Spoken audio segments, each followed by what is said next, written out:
How you doing? It's Chris from Harbor Fish. Today we're going to work with some whole fish. We're kind of been doing a push for whole fish. We carry them in both markets. Scarborough is kind of bolstering up their array of them. Portland always has tons of them. I know that they can be kind of intimidating, so we're going to kind of show you guys how we go about cooking them and how it can be pretty easy. Right here we have a black sea bass. I've already cleaned it. I cut the tail off, which is optional. You're not going to get really any meat out of it. It's not going to affect anything. I took the spines off it just so you don't poke yourself, get them out of the way. Fins off, and then we clean the inside, take the gills out. So we are just left with just meat and bone. To start this off, we're going to make it a very, very simple recipe. We're just going to roast it. You could grill whole fish. You could pan fry it. It's just going to take a little bit longer. It's a little bit harder to do in a home kitchen just because of how long it's going to take. It's going to get smoky. So roasting it, you could braise them if you wanted to. You could broil it. Grilling would be fantastic. We sell some grill boards here, which would work fantastic for those as well. But in this application, we're just going to throw it in the oven. Today, what I'm using is I got a blend of rosemary and sage right here. I just tied them together, which we are going to use to put in the cavity. Some garlic cloves, a little bit of butter, because everything's better with butter. And then I just made a little blend right here of extra virgin olive oil, a little bit of sliced garlic, and some of this Meadowborn Spice Roma seasoning, which we carry in both markets. It's a little bit spicy, kind of more of an Italian kind of flavor, but that's going to go on the outside just to give the fish some oil.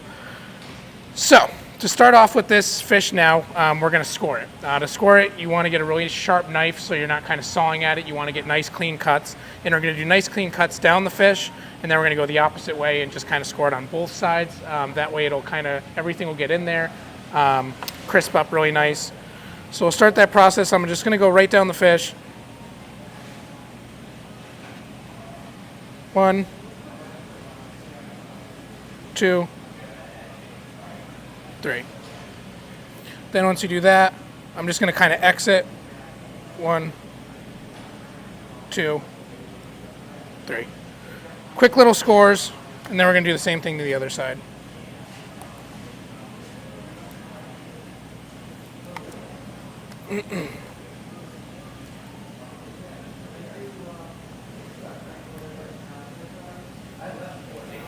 So just some nice little scores. It'll give it a little bit of nicer appearance. It'll help it cook a little bit, break up some of that skin for you.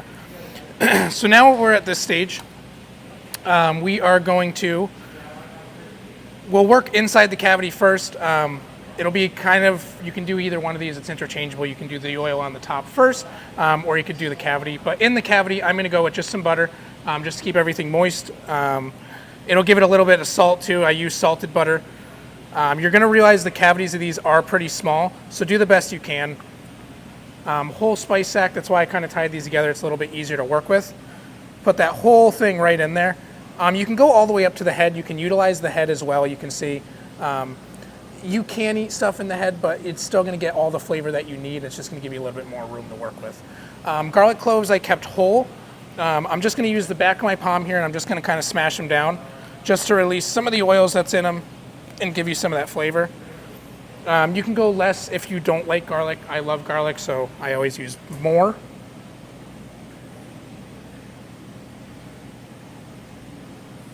All right, then once all that stuff's in there, this isn't going to close really, really well. You can truss it. You could do butcher's twine if you wanted to. We're going to make it even easier than that.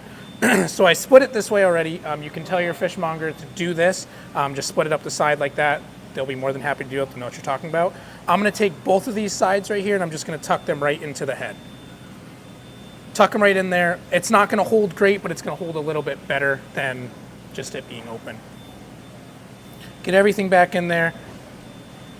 And then we're going to go in with oil. So I got a little brush. You can just pour it over if you want to. It doesn't have to be anything fancy.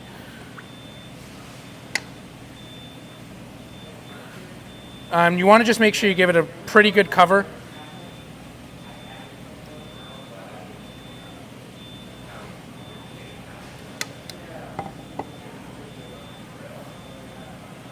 If you want to, too, you can brush the insides again. I know we just folded it over, but going to do the same thing to the other side.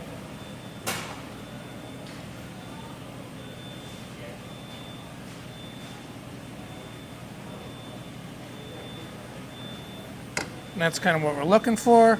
Make sure all your goodies are back down there. And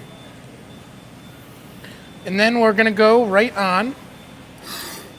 I just greased up a sheet pan here. If you have parchment paper, that'll work fantastic. If you don't, just a little bit of olive oil, cooking spray, something to just make sure it's not gonna stick on there.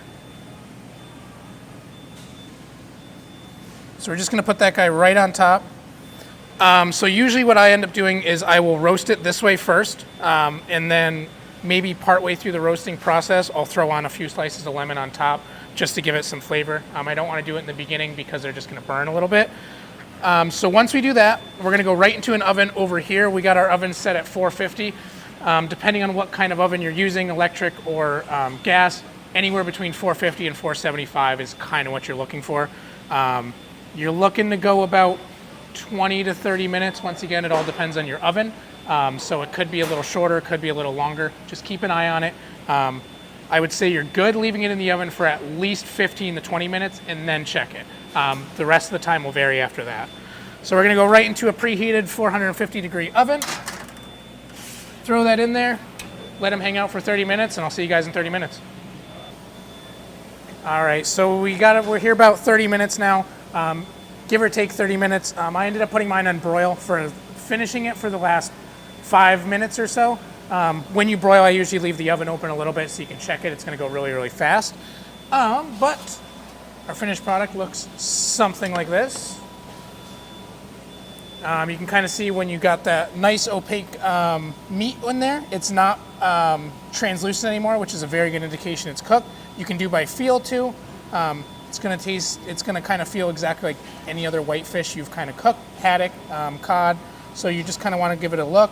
We got a little bit of crisp on there. Once again, you can crisp it more if you just put it under your broiler for a little bit longer. But for sake of not wanting to dry it out, we're just gonna go this far. All right, and that is your finished product right there. Threw a little side salad on there, a little bit of lemon over the top. Beautiful fish, smells delicious, very, very easy. So don't be intimidated by whole fish. We're here to help you every step of the way. We can ask you, we can let you know how to clean it.